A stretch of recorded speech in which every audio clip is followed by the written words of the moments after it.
چین کے صوبے ووہان میں کرونا وائرس کی صورتحال انتہائی خطرناک شکل اختیار کر چکی ہے۔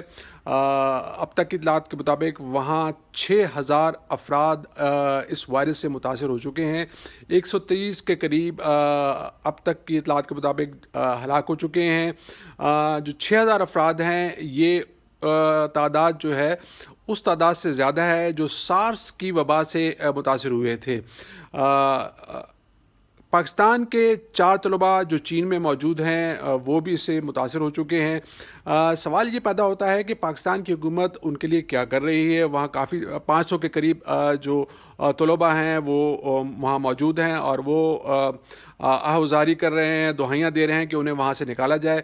اب تک کی اطلاعات کے مطابق پاکستان نے ایسا کوئی منصوبہ نہیں بنایا کہ ان کو وہاں سے نکالا جائے۔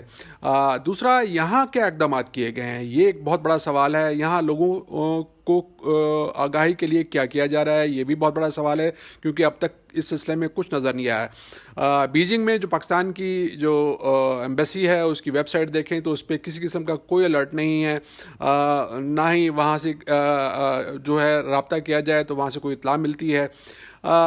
یہاں بھی صورتحال یہ ہے کہ اب تک اطلاعات کے مطابق کوارنٹائن یہاں پہ قائم نہیں کیا گیا تاکہ وہاں سے اگر کوئی ایسا شخص آئے تو اس کی مدد کی جا سکے، اسے آئسولیٹ کیا جا سکے۔ چین کے تقریباً 60,000 افراد یہاں پہ پاکستان کے اندر کام کر رہے ہیں۔ وہ اطلاعات کے مطابق چین کا جو نیا سال ہے وہ منانے کے لیے چین گئے ہوئے ہیں۔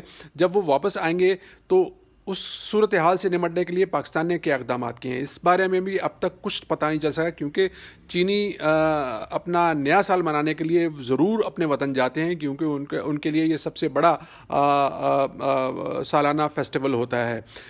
سو پاکستان کو فوری طور پر اقدامات کرنے ہوں گے تاکہ اس وبا سے سختی سے نپٹا جا سکے۔